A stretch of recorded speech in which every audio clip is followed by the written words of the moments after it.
position. Thank you, sir. प्रश्न यह है कि श्री जी किशन रेड्डी जी द्वारा प्रस्तुत प्रस्ताव को स्वीकृत किया जाए। जो सदस्य इसके पक्ष में वो हाँ कहें, जो सदस्य इसके विरोध में वो ना कहें। मेरे विचार में निर्णय हाँ वालों के पक्ष में हुआ, हाँ वालों के पक्ष में हुआ, प्रस्ताव स्वीकृत हुआ। कृपया आप इसी पर वापस जाए प्लीज। माननीय स्पीकर महोदय ने कुछ कहा है, कृपया उसका संज्ञान लीजिए। आप प्लीज अपनी सीट पर वापस जाइए। Please cooperate with the chair. Please आपकी सब विषयों पर चर्चा करने के लिए सरकार तैयार है। स्पीकर महोदय ने बार-बार आपको आश्वस्त किया है। Please matter under 377 Shrimati Shardaben Patel, Shrimati Shardaben Patel.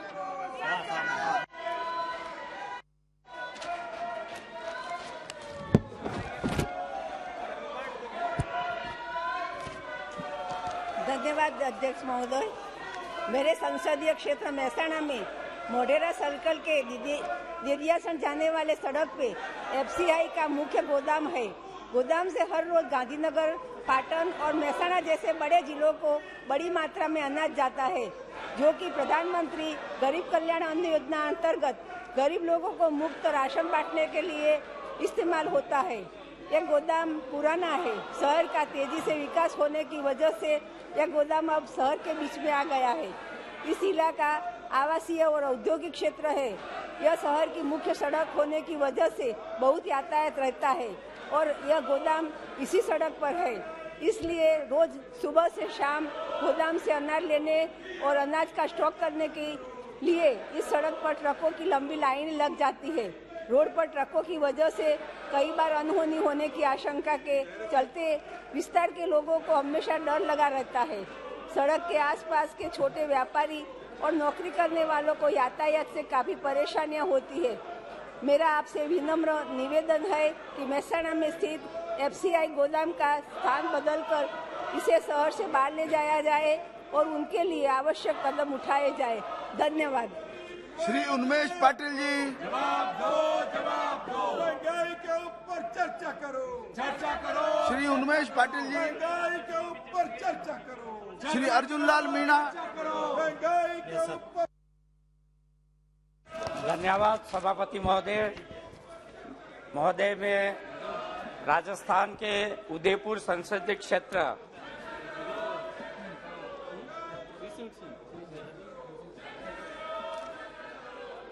संसदीय क्षेत्र से आता हूं। मेरा संसदीय क्षेत्र आदिवासी बाहुल्य क्षेत्र है और भारत सरकार के शेड्यूल 5 में आता है। अभी हाल ही में भारत सरकार ने अनुसूचित जनजातियों के कल्याण के लिए एकलव्य आदर्श आवासीय विद्यालय EMRS की योजना पर अकल्पनीय कार्य किया है, जिसका मैं स्वागत करता हूं और प्रधानमंत्री जी को धन्यवाद और आभार व्यक्त करता हूं कि मेरे संसदीय क्षेत्र उदयपुर में झाड़ोल, लसाड़िया, दरियावद, सलुम्बर, खेरवाड़ा, गोगुंदा में एकलव्य आदर्श विद्यालय खोले गए हैं। महोदय, मैं आपके माध्यम से भारत सरकार से मांग करता हूं कि जिस तरह से देश में नवोदय विद्यालय में बच्चों को पढ़ाने के लिए केंद्र सरकार के कर्मचारियों जैसे प्रिंसिपल, अध्यापक और अन्य कर्मचारी लगे हुए हैं, उसी तर्ज पर एकलव्य आदर्श आवासीय विद्यालयों में भी केंद्रीय कर्मचारियों की भर्ती की जाए, न कि राज्य सरकार के कर्मचारियों को किया जाए। इस योजना में 100% राशि भारत सरकार खर्च करती है। केंद्र सरकार के कर्मचारियों के द्वारा पढ़ाए गए बच्चों की शिक्षा में गुणवत्ता बढ़ेगी और देश की मुख्य धारा से जुड़ने में मदद मिलेगी। धन्यवाद। श्री उदय प्रताप सिंह जी। धन्यवाद सभापति महोदय। मेरे संसदीय क्षेत्र होशंगाबाद में रेलवे से संबंधित निम्नलिखित महत्वपूर्ण विषय आपके माध्यम से सदन के समक्ष आकृष्ट करना चाहता हूं। कोरोना काल के पूर्व सिवनी, बानापुरा, खिड़किया सहित आसपास के सभी रेलवे स्टेशन पर नागपुर भुसावल सुपरफास्ट ट्रेन का स्टॉपेज था, लेकिन कोविड के बाद यह क्षेत्रीय जनों की लगातार मांग करने के बाद इसका आवागमन बंद है। मेरा अनुरोध है इस ट्रेन को दोबारा शुरू करके सारे स्टॉपेज चालू किए जाएं। 2291 2292 जबलपुर इंदौर ओवरनाइट एक्सप्रेस का स्टॉपेज करेली स्टेशन पर हो। मैं लगातार लंबे समय से ये मांग कर रहा हूँ। 11071 11072 कामायनी एक्सप्रेस का स्टॉपेज बानापुरा सिवनी मालवा स्टेशन पर किए जाने के संबंध में भी लगातार मैं मांग आपके समक्ष रख रहा हूँ। साथ ही सभापति महोदय 11273 और 11274 इटारसी से कटनी शटल एक्सप्रेस जो कोविड काल में बंद कर दी गई थी, फिर आपके माध्यम से मंत्रालय से अनुरोध है कि इस महत्वपूर्ण ट्रेन को दोबारा शुरू किया जाए और जो स्टेशन जहां पर कोविड के कारण स्टॉपेज बंद किए गए थे उनको दोबारा से उन स्टॉपेज को चालू करके आवागमन सुगम किया जाए और लोगों को आवश्यक जो सुविधा है मुहैया कराई जाए। आपके माध्यम से अनुरोध है। धन्यवाद। मोदी सरकार श्री छेदी पासवान जी। अरे महंगाई कम करो। अरे मोदी महोदय, बिहार के ग्रामीण मुख्यमंत्री स्वर्गीय कर्पूरी ठाकुर आजीवन समाज के वंचित वर्गों के अधिकार के लिए आरक्षण के लिए संघर्ष करते रहे। ग्रामीण पृष्ठभूमि से आने वाले महान सपूत ने सामाजिक न्याय के लिए शासन के माध्यम से कई सफल प्रयोग किया। अपनी कॉलेज की पढ़ाई को छोड़कर वे अंग्रेजों भारत छोड़ो आंदोलन में कूद पड़े और 26 माह तक उन्हें जेल यातना दी गई। स्वतंत्र भारत में भी तेलको कामगारों के शोषण के विरुद्ध संघर्ष में उन्हें जेल यातना दी गई। जननायक कर्पूरी ठाकुर संपूर्ण क्रांति के अग्रणी सेनानी, महान समाजवादी चिंतक एवं गुदरी के लाल थे। एक ईमानदार शासक के रूप में उनकी प्रसिद्धि प्रेरणादायक है। स्वर्गीय कर्पूरी ठाकुर ने मैट्रिक के पाठ्यक्रम से अंग्रेजी भाषा की अनिवार्यता को समाप्त किया, जिससे बिहार के ग्रामीण पृष्ठभूमि के वंचित वर्ग के छात्र न्यूनतम शैक्षणिक योग्यता हासिल कर सके और आगे उन्हें आरक्षण के माध्यम से लोक सेवाओं में भागीदार बनाए। स्वर्गीय कर्पूरी ठाकुर हमारे अप्रतिम राजनेता, आदर्श एवं ईमानदार व्यक्तियों के मुख्यमंत्री व्यक्तित्व के मुख्यमंत्री के रिक्ति को नहीं भरा जा सकता है। अतः मेरा विशेष अनुरोध है कि स्वर्गीय कर्पूरी ठाकुर को उचित सम्मान देने एवं उनकी स्मृति को ताज़ा रखने हेतु उन्हें मरणोपरांत भारत रत्न से शीघ्र विभूषित किया जाए। बहुत बहुत धन्यवाद। Dharamvir Singh ji. Doctor Umesh Yadav ji. Speaker sir, Kalburgi, Gulbarga of Karnataka, being the division headquarters and the fastest emerging educational hub, nearby district like Yadgir and Bidar, students choose Kalburgi as their center for higher study. Kalburgi has 2 universities and is the center of the only Central University of Karnataka. Kalburgi also has 3 engineering college, a government medical college, ESI medical college, a private medical college, a fine art college, several pharmacy college and degree colleges. But all the above institutions lack sports center with the importance and benefit of sports education in Kalburgi being highly felt. The establishment of a sports college in Kalburgi is in the great demand. Therefore, it is requested to establish a national level sports college in Kalburgi for the benefit of the people of Hyderabad, Karnataka and region. Along with that, there is a dire need for the construction of 300 bedded residential hostel for boys and girls separately. Below are the few demands which are pertaining to my constituency under Khelo India. Number 1, construction of international standard hockey turf court to promote hockey in this region. Number 2, construction of international standard multi-purpose indoor games hall to organize games like kabaddi, kho-kho, volleyball, throw ball, basketball, etc. Number 3, construction of public gallery for this court. Thank you, sir. Shri Dharamvir Singh ji, Shri Tirath Singh Rawat ji. Thank you सभापति जी। आदरणीय सभापति जी, मैं आपके माध्यम से सरकार का ध्यान आकृष्ट करना चाहता हूं कि मानव शरीर के लिए खून का कितना आवश्यक है। इसकी किसी भी कारण से होने वाली कमी हमारे जीवन के लिए खतरा पैदा करती है।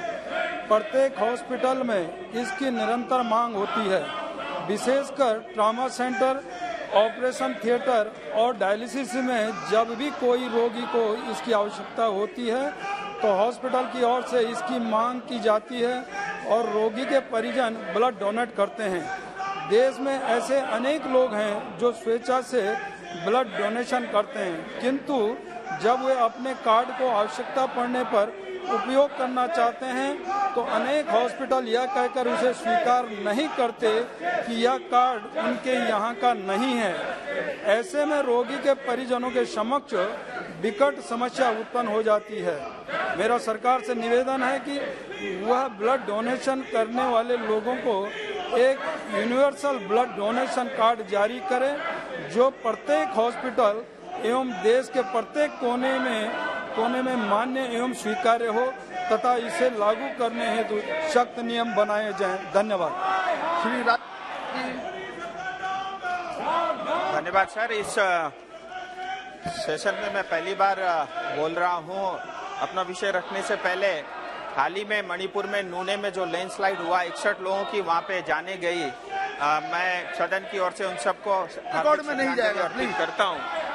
विषय पे आ रहा हूं सर। आपका बहुत धन्यवाद। नियम 377 के अंतर्गत आपने विषय रखने का मुझे मौका दिया। सर, आपको बताना चाहूंगा, हाल ही में parliamentary standing committee on commerce की 171वीं जो रिपोर्ट है वो पेश हुई है और जिसका टाइटल था दार्जिलिंग क्षेत्र में भारतीय चाय उद्योग को प्रभावित करने वाले मुद्दे। उसके विशेष रूप में वह उल्लेखित थे।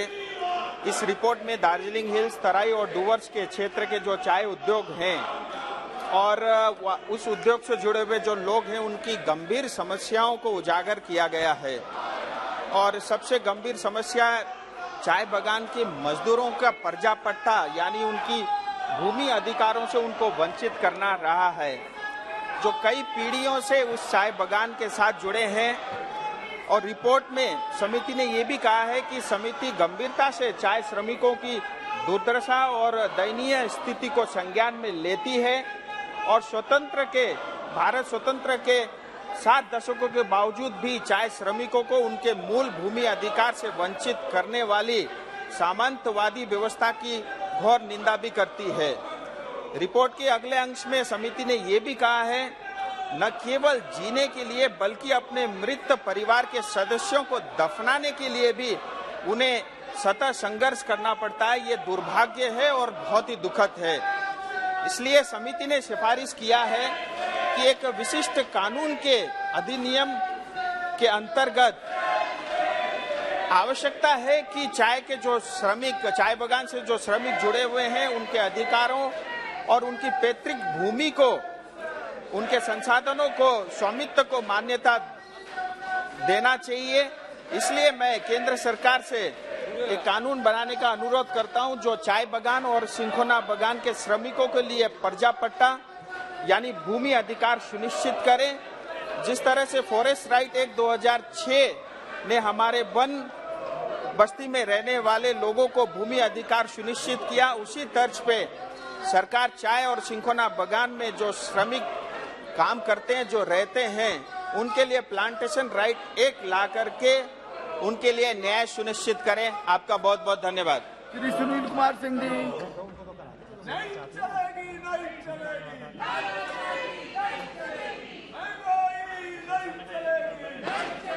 धन्यवाद सभापति जी। आपने मुझे नियम 377 के अंतर्गत झारखंड का एक महत्वपूर्ण विषय उठाने का मौका दिया है, इसके लिए मैं आभारी हूँ। वर्तमान हालत में झारखंड राज्य में सुखाड़ की स्थिति बन गई है। पिछले 10 साल में जुलाई माह में सबसे कम बारिश इस बार हुई है और मौसम विभाग के अनुसार राज्य के 17 जिलों में सामान्य से 50% से भी कम बारिश हुई है। पूरे राज्य में भी सामान्य से करीब 51% कम बारिश हुई है। राज्य में अब तक 391 मिलीमीटर बारिश होनी चाहिए थी, जिसकी तुलना में मात्र 192.9 मिलीमीटर ही बारिश हुई है। एक भी जिला ऐसा नहीं है जहां सामान्य से अधिक बारिश हुई है। इस कारण धान के बिचड़े पर संकट है। कहीं कहीं छुटपुट रोपाई शुरू हुई है, लेकिन वो भी पानी के अभाव में मर रहा है। मेरे लोकसभा क्षेत्र के चतरा, लातेहार और पलामू जिलों में से अब तक कहीं भी रोपाई शुरू नहीं हो पाई है।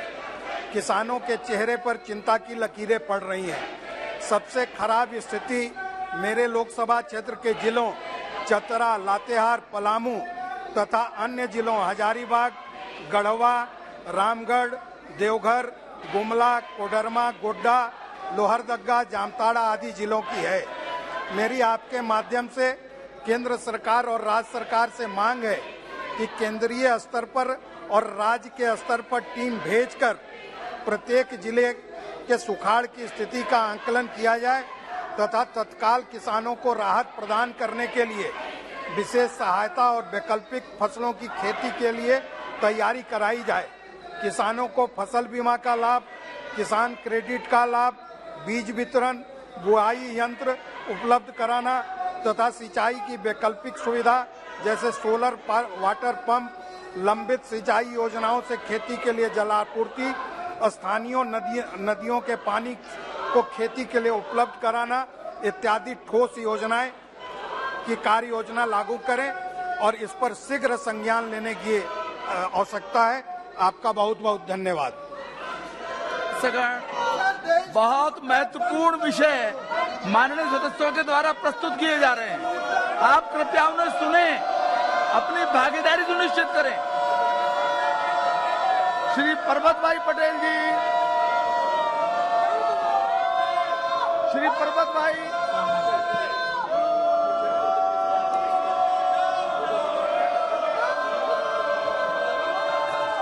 आदरणीय अध्यक्ष महोदय, मेरा संसदीय क्षेत्र बनासकांठा गुजरात राज्य का सबसे बड़ा जिला है। इस जिले में 14 तहसील है और नवोदय विद्यालय में शिक्षा प्राप्त करने वाले विद्यार्थियों की संख्या बहुत अधिक है, क्योंकि गुजरात में नवोदय विद्यालय संसाधनों के मामले में बेहतर स्थिति में है। इसलिए मेरे बस क्षेत्र के निवासी मुझे निरंतर मांग करते रहते हैं कि जिले में एक और नवोदय विद्यालय खुला दिया जाए। महोदय, ज्ञात हो कि अभी मेरे संसदीय क्षेत्र में केवल एक नवोदय विद्यालय है और जिला बड़ा होने की वजह से एक बड़ा वर्ग नवोदय विद्यालय में शिक्षा ग्रहण करने से वंचित रह रहा है। इसलिए मेरे संसदीय क्षेत्र के निवासियों की मांग है कि पहले से स्थिति नवोदय विद्यालय जो तौतीवाड़ा में है, वहां से तो मेरा विस्तार जो है वो 100 किलोमीटर की दूरी पर है। तो यदि स्पष्ट है कि नवोदय विद्यालय फराज में खोला जाए तो सरहदी क्षेत्र के निवासियों के बच्चों और यहाँ के किसानों के बच्चों को नवोदय विद्यालय का उचित लाभ मिल सकेगा। इसलिए मेरा आपके माध्यम से माननीय मंत्री श्री जी से निवेदन है कि मेरे संसदीय क्षेत्र बनासकांठा में फराज में एक नवोदय विद्यालय की स्थापना शीघ्र करवाई जाए, जिससे कि शिक्षा के क्षेत्र में ये क्षेत्र आगे बढ़े और यहाँ के विद्यार्थियों को उचित लाभ मिल सके। Thank you sir. Shri Mitesh Patel ji. धन्यवाद सभापति महोदय। जनहित की दृष्टि से मेरे मत विस्तार आनंद गुजरात में उमरेड तालुका अंतर्गत आनंद गोधरा रेलवे लाइन पर बाले चौराया रेलवे फ्लाईओवर, पेटलाद तालुका में पेटलाद शहर में पेटलाद फ्लाईओवर और आनंद तालुका अंतर्गत सामरखा फ्लाईओवर आनंद लोकसभा क्षेत्र की जनता के लिए सुविधा की दृष्टि से अत्यंत महत्वपूर्ण है। बाले चौराया रेलवे फ्लाईओवर बनना 2018 में शुरू हुआ था, पर 1 से 2 दिन ही बंद हो गया, अभी तक शुरू नहीं हो पाया है। पेटलाद फ्लाईओवर आधा बनकर वर्षों से बंद है, काम आगे नहीं बढ़ पा रहा है।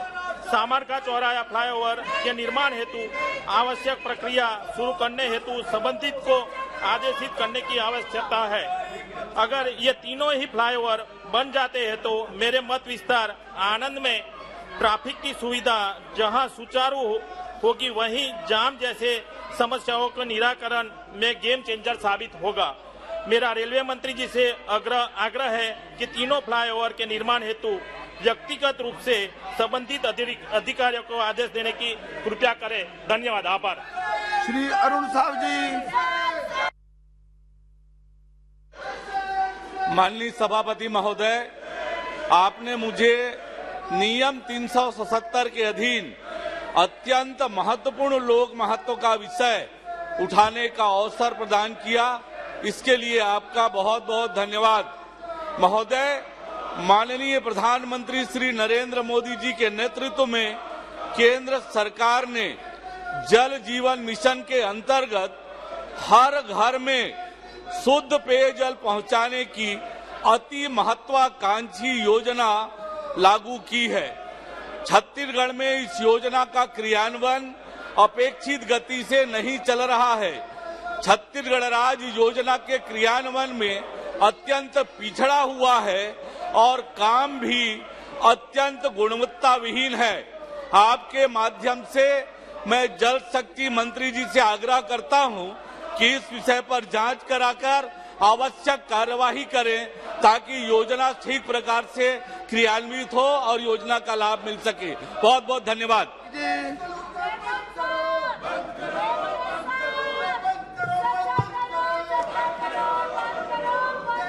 बहुत धन्यवाद सभापति महोदय। वैसे तो मैं सदन में कहना चाहती हूँ कि आज का दिन बहुत शुभ है, क्योंकि आज के दिन में हमारे जनजातीय समाज की हमारी बहन ने राष्ट्रपति के पद पर शपथ ग्रहण किया है। इस विषय को मैं इसलिए रखना चाहती हूँ कि मैं सीधी संसदीय क्षेत्र से संबंध रखती हूँ और जिस विषय को रखना चाहती हूँ वो हमारे जनजातीय समाज के भाइयों की एक व्यथा है, उस परिवार की व्यथा है। सभापति महोदय, इस विषय को मैं पहले भी सदन में रख चुकी हूँ, लेकिन आज मैं पुनः आपकी अनुमति से 377 के अधीन इस विषय को रखने जा रही हूँ। मेरा संसदीय क्षेत्र सीधी मध्य प्रदेश के कुसमी के अंतर्गत ग्राम पंचायत मझगवा, भदौरा, बरूंदा जो संजय गांधी राष्ट्रीय उद्यान के द्वारा विस्थापित है। सभापति महोदय, इनके विस्थापन की प्रक्रिया की शुरुआत 21 फरवरी 2008 को तत्कालीन केंद्र सरकार के बाघ संरक्षण अधिनियम के तहत जारी आदेश से हुई। 13 अप्रैल 2017 को विस्थापन की घोषणा हुई, किंतु आज की डेट तक, आज के दिनांक तक उचित मुआवजा की राशि न मिलने के कारण हमारे वहां के ग्रामीण जन विस्थापित होने को तैयार नहीं है। सभापति महोदय, उनका कहना है कि वर्षों से उन्होंने इस गांव को बहुत कुछ दिया और बहुत कुछ बनाया भी है। पेड़ हैं, वृक्ष हैं, घर हैं, आंगन है, परिवार है, और इस राशि से कहीं जमीन भी नहीं खरीदी जा सकती। सभापति महोदय, शासन की कुछ योजनाओं का लाभ तो ग्रामवासियों को मिल रहा है, परंतु केंद्र सरकार की 2 महत्वपूर्ण योजनाएं, प्रधानमंत्री आवास व सौभाग्य योजना का लाभ नहीं मिल पा रहा है। सभापति महोदय, ये 3 पंचायतें आज के दिनांक तक भी विद्युत विहीन हैं, क्योंकि इसमें कुछ किया नहीं जा सकता। ये विस्थापन की प्रक्रिया में है और जो प्रधानमंत्री आवास गरीबों के लिए वरदान साबित हो रही है, इस योजना से विस्थापित पंचायतों के निवासी आज तक भी वंचित हैं।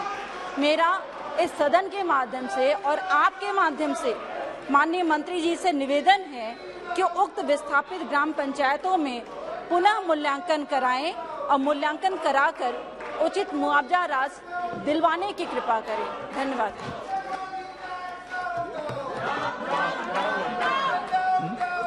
श्री जगदम्बिका पाल जी।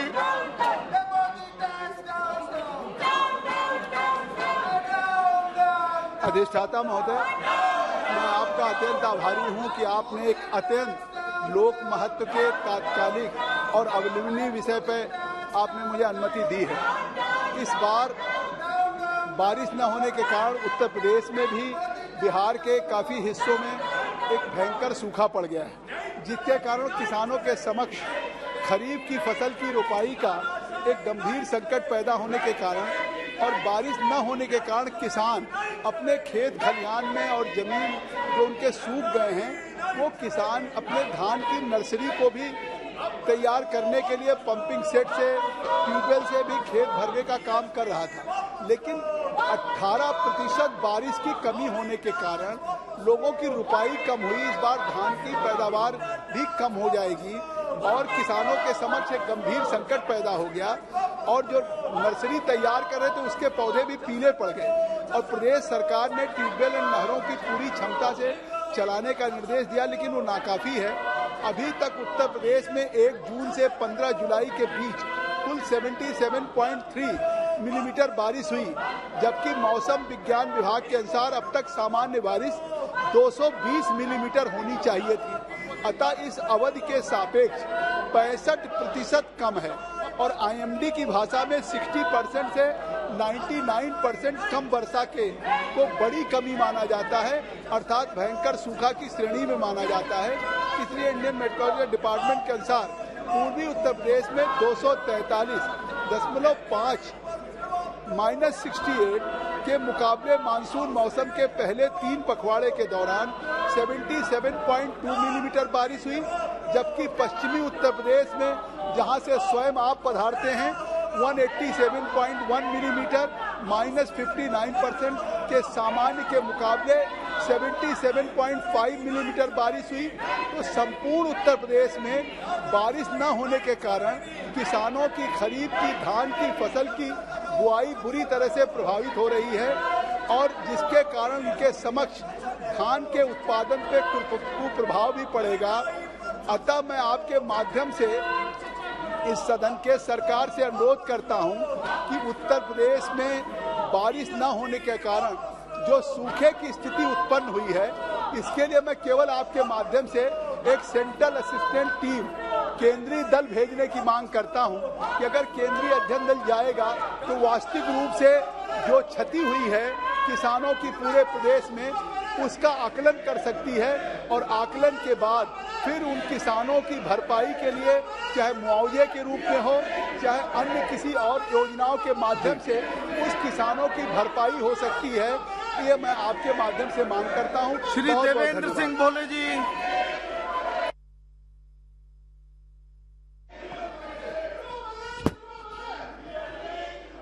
सभापति महोदय, मैं आपके माध्यम से सदन और सरकार का ध्यान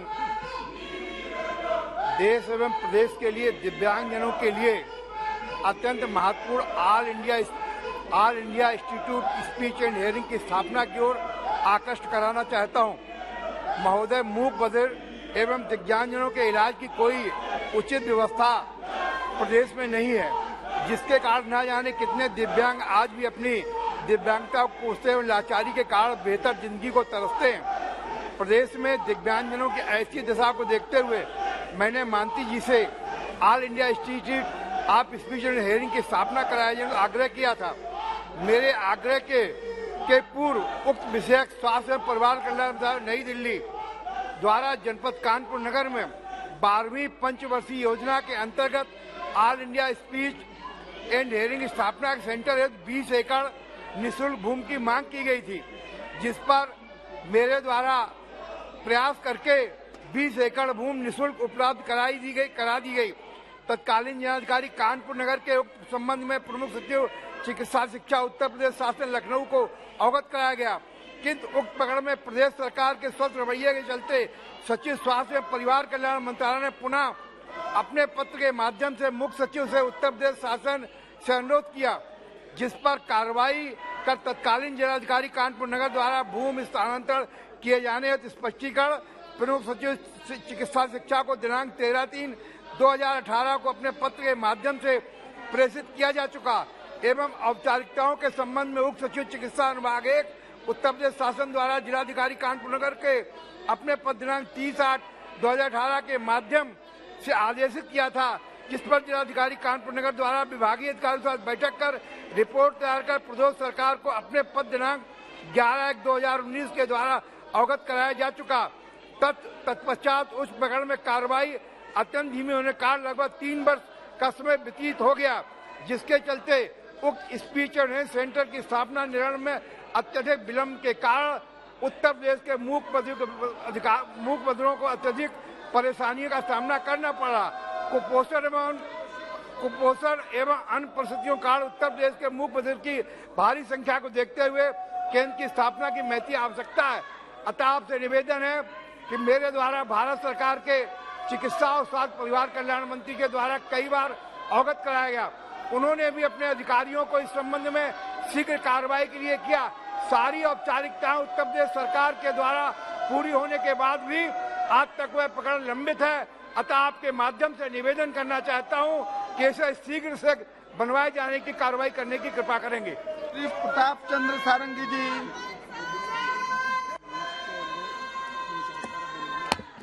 मान्यवर सभापति महोदय, धारा 377 अंतर्गत एक अत्यंत लोक कल्याणकारी विषय रे आलोचना करने आपण मते सुजोग देथिवारु मु आपनरे कृतज्ञता ज्ञापन करुछि। ईस्ट कोस्ट केनाल नौंक दुर्भिक्ष समय ओडिशा और बंगाल दूरवर्ती ग्राम मानकु खाद्य शस्य और अन्यान्य पदार्थ परिवहन पाई ब्रिटिश मान द्वारा खोला जाइतिला। एथिरे कृषि उत्पादित द्रव्य, खाद्य पदार्थ और अन्यान्य नित्य व्यवहार्य सामग्री परिवहन करी आखपाख ग्रामर लोक माने उपकृत होई आसुतिले। यह लोक मानकर जीवन रेखा भाव में दीर्घ वर्ष धरी काम करियछि। कृषि पाई जलसेचन, मत्स्य उत्पादन और व्यापार वाणिज्य पाई यह लोक माने व्यवहार करि आसुतिले। वर्षा दिने प्रबल वर्षा हेले वर्षा जल यही केनाल माध्यम निष्कासित हुए। ग्रीष्म दिन में रवि फसल पाई यही केनाल जलसेचन हो पारुथिला। यार गुरुत्व को उपलब्धि करी 2006 मसीह भारत सरकार यह जातीय राजपथ 5 बोली घोषणा करछंती। फल यार पुनरुद्धार विषय लोक मैंने आशावादी हेले, मात्र क्रमशः यार अवस्था शोचनीय हो पड़ा। मोट 623 किलोमीटर भितर ओडिशा रे 532 किलोमीटर अवशिष्ट बंगाल प्रवाहित होउछि। बालेश्वर भद्रक समेत यह ओडिशार 8टी जिला मध्य देई गति करिछि। यार अधिकांश अंचल पोती हो कारण जलर प्रवाह बाधा प्राप्त होइछि। वर्षा जल निष्कासन संभव न हेबारु चाषी माने और गाई गोरु घोर समस्यार सम्मुखीन होउछंती। रक्षणाबेक्षण अभावरु केनाल भितरे बणुआ घास और दल भर्ती होई पाइप गुड़िक बंद हो जाइथिबारु स्वास्थ्य संकट देखा देइछि। यार पुनरुद्धार पाई मु मध्य बारंबार विभागीय मंत्री को चिठी लिखी अछि। अनेक लोक और संस्था मध्य आंदोलन करूछंती। यार पुनरुद्धार हेले उपकूल ओडिशार लोक उपकृत होंते। एथिरे धान, माछ, कोयला, पत्थर, खाद्य पदार्थ, अन्य सामग्री परिवहन कम खर्च रही पारंता। सड़कर भीड़ कम होता, मत्स्यजीवी माने उपकृत होता। आपने उड़िया का नोटिस नहीं दिया है, आपने उड़िया में बोलने का नोटिस नहीं दिया है। और ये जो आपका पार्ट है ये अंग्रेजी में है, इट इज इन इंग्लिश। तो उड़िया पार्ट आपका रिकॉर्ड में नहीं जा सकता, because you have not given any notice regarding that. Please read the version in English only. But I have given a notice in Odia sir, I have given notice in Odia. Oriya दिया, मेरा notice मैंने पूरा उड़िया में दिया। मैं लिख करके अभी कल दिया है इसको। I can read in English but I have given in.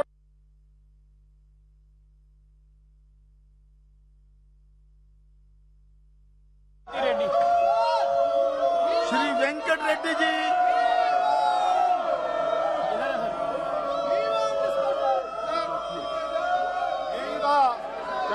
Under Rule 377, this is the highest corruption in the India since Modi government came in 2014 run. I would like to bring your kind notice that the state and central government are inviting tenders following the other process of selection of the mine development operator for allotment of works. Please, my Congress colleagues, please listen. TRS colleagues, you are also fighting against government of India. Our Congress also fighting is Congress. This is regarding Adani work. Telangana government given. In this regard, I am sorry to say that government, including the Singareni College Company Limited in Telangana, are allegedly offering various MDO without considering JVs as per Coal India norms, and thereby allotting the high rates, causing huge loss to approximately 30,000 crores to government loss, sir. That Singareni and Coal India, without following the existing guidelines, the terms and conditions allegedly benefit the private companies, which needs to be avoided. And I request the Honorable Minister of Coal and Prime Minister through the child to kindly intervene in the matter and give necessary instructions to the concerned officials to follow due procedure in allotment of coal blocks in the interest of the nation and to protect the exchequer of the government. My Congress colleagues also, please listen me. Adani Modi Shrimati Apurva Poddar ji, भारतीय सेना में हर वर्ष लाखों युवा नौकरी के लिए आवेदन देते हैं और रक्षा मंत्रालय हर वर्ष 90 से 100 रिक्रूटमेंट रैलीज करते हैं, लेकिन इस बार कोरोना के वजह से 2021 में वन टाइम नेवी और एयरफोर्स में एज रिलैक्सेशन दिया गया, तो भारतीय सेना में भी 2 साल का एज रिलैक्सेशन देना चाहिए, क्योंकि भारतीय अर्थव्यवस्था इतना खराब हो चुका है, मूढ़ी और चूड़ा पर जीएसटी लग चुका है, तो देश के जनता खाएंगे क्या?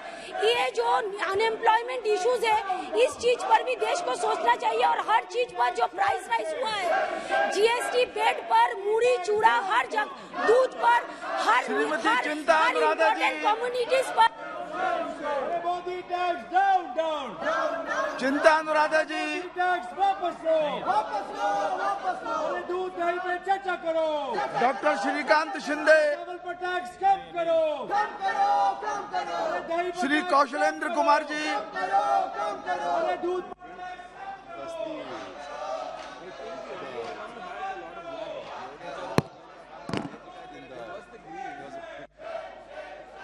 सभापति महोदय, नियम 377 के अधीन सूचना देना चाहता हूं। मैं आपके माध्यम से ग्रामीण विकास मंत्री जी का ध्यान मनरेगा में काम के दिन बढ़ाने के लिए आकृष्ट करना चाहता हूं। देश में कोरोना काल में मजदूरों का ग्रामीण इलाके में जीविका का एकमात्र साधन रह गया है। कोरोना काल में तो मनरेगा में मजदूरों को सही रूप से काम मिल रहा था, किंतु अब करीब 1 वर्ष से औसतन 28 से 30 दिन ही काम दिया जा रहा है।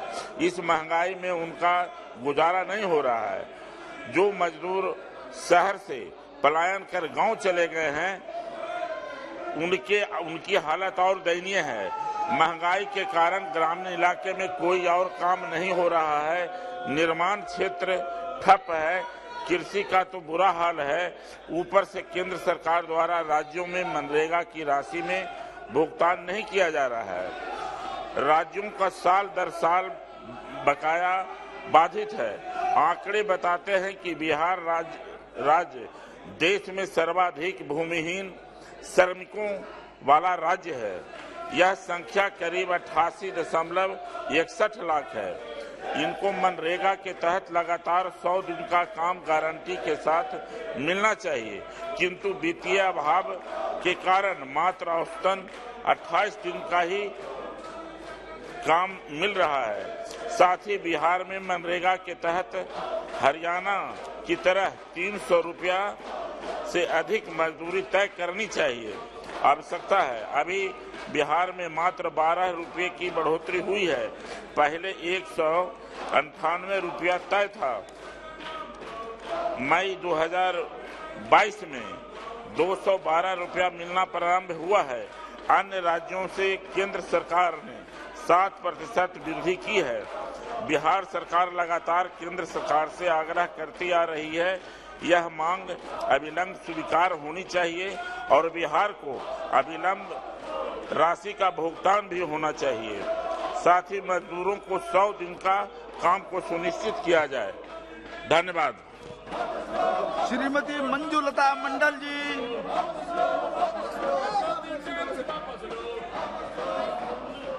Thank you Chairman, sir.